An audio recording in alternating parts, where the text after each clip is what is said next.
আপনি কি জানেন, জুয়ায় যারা হেরে যায় তাদের ৯৫% ক্ষেত্রে ভাগ্য নয়, বরং তাদের সবচেয়ে বড় প্রতিপক্ষ আসলে কে? আপনি হয়তো ভাবছেন নিশ্চয়ই প্রতিপক্ষ অন্য খেলোয়াড়েরা, কিংবা ভাবছেন ক্যাসিনোর সেই নিখুঁত হিসাব কষা সিস্টেমের কথা। আপনি ভুল ভাবছেন। আপনার সবচেয়ে বড় এবং ভয়ঙ্কর শত্রু আপনার নিজেরই মস্তিষ্ক, সেই মস্তিষ্ক যা আপনাকে নিয়ন্ত্রণের মায়াজালে বাঁধে, আপনাকে জয়ের নেশায় বুধ করে রাখে, আর হারানোর ভয়ে আপনাকে ঠেলে দেয় সর্বনাশের পথে, যা কেড়ে নেয় মানুষের বাড়ি, ঘর, সহায় সম্পত্তি, নিঃস্ব করে দেয় একটা গোটা পরিবারকে। আসুন আজ আমরা জানা অজানার এই পর্বের রূপ দেই সেই রহস্যময় জগতে। দেখেই আসি মনস্তাত্ত্বিক ফাঁদগুলো যা ক্যাসিনো মালিকদের কোটিপতি বানায় আর সাধারণ মানুষকে ঠেলে দেয় সর্বনাশের পথে। এই সত্যগুলো শুধু জুয়ার টেবিলে নয়, আপনার জীবনের প্রতিটি পদক্ষেপে কাজে লাগবে। ১ নম্বর, নিয়ন্ত্রণের মায়াজাল, দ্য ইলিউশন অফ কন্ট্রোল। আপনার মস্তিষ্ক জন্মগতভাবে একজন পাকা গোয়েন্দা। সেই বিশৃঙ্খলার মধ্যেও শৃঙ্খলা খোঁজে, এলোমেলো ঘটনার মধ্যে একটা প্যাটার্ন বা সূত্র খুঁজে বের করতে চায়। এই প্রবণতাকেই মনোবিজ্ঞানের ভাষায় বলে অ্যাপোফেনিয়া। আর ক্যাসিনোগুলো আপনার মস্তিষ্কের এই দুর্বলতার পূর্ণ সদ্ব্যবহার করে। একটা উদাহরণ দেই। ধরুন আপনি রুলেট টেবিলের সামনে দাঁড়িয়ে আছেন, চাকা ঘুরছে আর ছোট্ট সাদা বলটা লাফাতে লাফাতে এগিয়ে চলেছে তার গন্তব্যে। আপনি লক্ষ্য করলেন আগের 5 বার বলটা লাল ঘরে পড়েছে। আপনার গোয়েন্দা মস্তিষ্ক সঙ্গে সঙ্গে একটা প্যাটার্ন তৈরি করে ফেলল। সে আপনাকে ফিসফিস করে বলল, এবার কালো পড়বেই, এটাই তো নিয়ম। আপনি আত্মবিশ্বাসের সাথে কালোর ওপর বাজি ধরলেন, কিন্তু বাস্তবতা হলো রুলেট চাকার কোনো স্মৃতিশক্তি নেই। মহাবিশ্বের কাছে প্রতিটি স্পিন একটি সম্পূর্ণ নতুন ঘটনা। আগেরবার কি হয়েছিল তার সাথে পরের বারের ফলাফলের কোনোই সম্পর্ক নেই। একইভাবে ঘন্টার পর ঘন্টা স্লট মেশিনের লিভার টানার পর আপনার মনে হতে পারে এইবার তো জ্যাকপট লাগবেই, মেশিনটা ডিউ হয়ে আছে। আপনি হয়তো একটা বিশেষ ভঙ্গিতে লিভারটা টানছেন বা কোনো লাকি বোতাম টিপছেন আর ভাবছেন আপনার এই পদ্ধতির জন্যই মেশিনটা আপনাকে এবার জিতিয়ে দেবে। এটাই হলো নিয়ন্ত্রণের মায়াজাল। আপনার মস্তিষ্ক আপনাকে এক অলীক ক্ষমতার অনুভূতি দেয়, যেন আপনি খেলার গতিপথ নিয়ন্ত্রণ করতে পারবেন। আর এই মায়ার জালেই আপনি জড়িয়ে পড়েন, বুঝতেও পারেন না কখন আপনার পকেট খালি হয়ে গেছে। 2 নম্বর, জুয়ারির ভ্রান্তি, গ্যাম্বলার্স ফ্যালাসি। ভাবুন তো, একটা কয়েন কি মনে রাখার ক্ষমতা আছে যে সে আগেরবার কি পড়েছিল? নেই। ঠিক তেমনি জুয়ার প্রতিটি রাউন্ডও সম্পূর্ণ স্বাধীন, কিন্তু আমাদের মস্তিষ্ক এই সহজ যুক্তিটা কিছুতেই মানতে চায় না। টানা কয়েকবার হারার পর সে মরিয়া হয়ে ওঠে। সে ভাবতে শুরু করে যে অনেক তো হারলাম, এবার আমার জেতার পালা, ভাগ্য এবার আমার দিকে মুখ তুলেই চাইবে। এই বিপজ্জনক এবং ভুল বিশ্বাসকেই বলে গ্যাম্বলার্স ফ্যালাসি বা জুয়ারির ভ্রান্তি। এই ভ্রান্তির বশবর্তী হয়েই মানুষ হারে যাওয়া টাকা ফেরত পাওয়ার জন্য আরও বড় বাজি ধরে। সে তার সর্বস্ব বাজি লাগাতেও দ্বিধা করে না, কারণ তার মস্তিষ্ক তাকে বোঝায় যে ভারসাম্য ফিরিয়ে আনার জন্য এবার তাকে জিততেই হবে। কিন্তু ভাগ্য এক অন্ধ বিচারক, সে অতীত মনে রাখে না। এটা শুধু গণিতের ভুল হিসাব নয়, এটা সোজা সর্বনাশের পথে এগিয়ে যাওয়ার প্রথম ধাপ। 3 নম্বর, পুরস্কারের নেশা, দ্য ডোপামিন এফেক্ট। আপনার মস্তিষ্কে ডোপামিন নামে এক জাদুকরী রাসায়নিক আছে। একে বলা হয় আনন্দের রাসায়নিক বা মস্তিষ্কের নিজস্ব মাদক। যখনই আপনি কোনো আনন্দদায়ক কাজ করেন, সেটা সুস্বাদু খাবার হোক বা প্রিয়জনের ফোন কল, মস্তিষ্ক এই ডোপামিন ছড়িয়ে দেয় আর আপনার প্রচণ্ড ভালো লাগে। জুয়ায় প্রথমবার জেতাটা ঠিক এই কাজটাই করে, কিন্তু আরও 10 গুণ বেশি শক্তিশালীভাবে। একটা উদাহরণ দেই।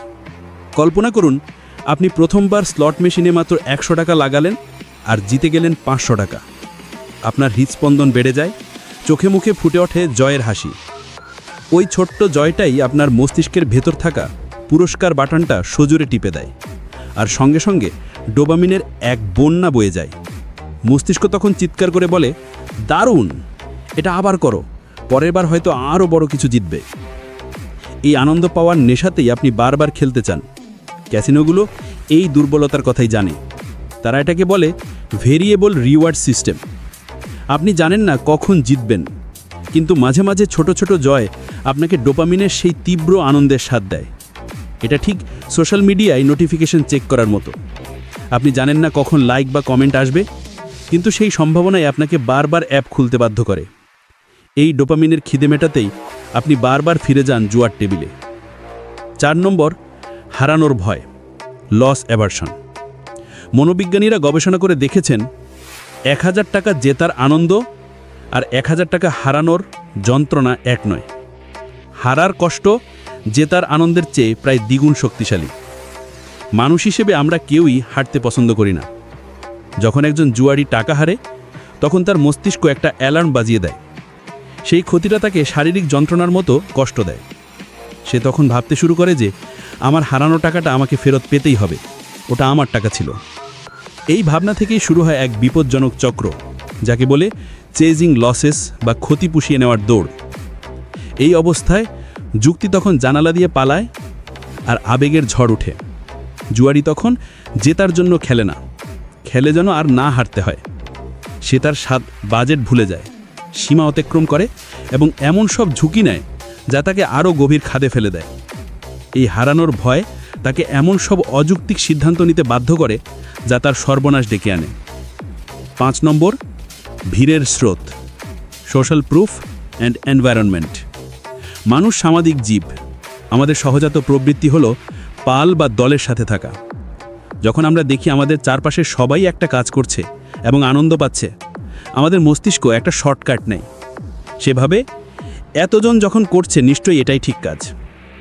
ক্যাসিনোর জাঁকজমকপূর্ণ পরিবেশ, আলো আঁধারের খেলা, বিনামূল্যে পানীয়, চারপাশের মানুষের উল্লাস আর জয়ের চিৎকার, এই সব কিছু মিলে একটা উৎসবের আবহ তৈরি করে যা আপনার বিচার বুদ্ধিকে প্রভাবিত করে। এই পরিবেশে একজন সাধারণ মানুষও নিজেকে সংযত রাখতে পারে না। একটা উদাহরণ দিই। ধরুন আপনি আপনার বন্ধুদের সাথে এক সন্ধ্যায় ক্যাসিনোতে গেছেন। আপনার খেলার কোনো ইচ্ছাই ছিল না, আপনি শুধু পরিবেশটা দেখতে গেছেন। কিন্তু আপনি দেখলেন আপনার বন্ধুরা পোকার টেবিলে বসে হাসাহাসি করছে, উল্লাস করছে। হঠাৎ আপনার এক বন্ধু বড় একটা দান জিতল, আর সবাই তাকে ঘিরে উল্লাসে ফেটে পড়ল। সেই মুহূর্তে আপনার মনে ফিয়ার অফ মিসিং আউট বা বাদ পড়ে যাওয়ার ভয় কাজ করতে শুরু করলো। আপনার মস্তিষ্ক বলল, সবাই যখন মজা করছে আর জিতছে, আমি কেন বসে থাকব? আর সেই উত্তেজনায় আপনিও খেলতে বসে গেলেন। বন্ধুদের দেখা দেখি আপনিও আপনার সামর্থ্যের চেয়েও বড় বাজি ধরতে শুরু করলেন, কারণ আপনি দল থেকে পিছিয়ে পড়তে চাননি। এই সামাজিক চাপ বা সোশ্যাল প্রুফ আপনার বিচার বুদ্ধিকে এতটাই ভোলাটে করে দেয় যে আপনি ভিড়ের স্রোতে গা ভাসিয়ে দেন, যার শেষ পরিণতি হয় ভয়াবহ। কিছু গবেষণায় দেখা গেছে যারা একা খেলে তারা তুলনামূলক কম রিস্ক নেয়, কিন্তু যখন তাদের চারপাশে মানুষ থাকে যারা জুয়া করছে, তারা অনেক বেশি বড় বাজি নেয়। এই প্রভাব শুধু ক্যাসিনোতে নয়, অনলাইন গেমিং বা ফ্যান্টাসি স্পোর্টসেও একইভাবে কাজ করে। অর্থাৎ পরিবেশ এবং সোশ্যাল প্রুফ মানুষের সিদ্ধান্তকে প্রায়শই বিকৃত করে এবং তাদের ক্ষতির দিকে ঠেলে দেয়। তাহলে শেষ পর্যন্ত প্রশ্ন এসেই যায়, জুয়ার টেবিলে আপনার আসল প্রতিপক্ষ কে? আপনার পাশে বসা অন্য খেলোয়াড়রা, নাকি ক্যাসিনোর সেই নিখুঁত হিসাব কষা সিস্টেম? না, আপনার সবচেয়ে বড় শত্রু আয়নার ওপারেই দাঁড়িয়ে আছে, আপনার নিজের মস্তিষ্ক। সেই মস্তিষ্ক যা 5টি অদৃশ্য শৃঙ্খলে বাঁধা: নিয়ন্ত্রণের মায়াজাল, জুয়ারির অমোঘ ভ্রান্তি, ডোপামিনের সর্বনাশী নেশা, হারানোর তীব্র ভয় আর ভিড়ের স্রোতে গা ভাসিয়ে দেওয়ার প্রবণতা। এদেরকে চিনতে পারাই হলো জেতার প্রথম ধাপ। মনে রাখবেন, সবচেয়ে বড় জুয়াটা টাকার নয়, নিজের মস্তিষ্কের সাথে। শেষে মেসেজ খুব স্পষ্ট, অন্যরা খেলছে বলে আপনি খেলবেন না। নিজের সীমা এবং বাজেট অনুযায়ী খেলুন। নিজের সিদ্ধান্ত নিজের উপর ভিত্তি করে নেওয়া সবচেয়ে নিরাপদ। বন্ধু বা ভিড়ের চাপ কখনোই একটি যৌক্তিক কারণ হতে পারে না খেলার পরিমাণ বাড়ানোর। তো এভাবেই মনোবিজ্ঞানের কারণে আমরা জুয়ায় হেরে যাই। এখন প্রশ্ন হলো, আপনি কি নিজের মস্তিষ্কের এই ফাঁদগুলো চিনতে পেরেছেন? কমেন্টে লিখে জানান আপনার মতামত। ভিডিও ভালো লাগলে লাইক দিন, শেয়ার করুন, আর নতুন এই ধরনের কন্টেন্ট পেতে জানা অজানার চ্যানেলটা সাবস্ক্রাইব করুন। ধন্যবাদ।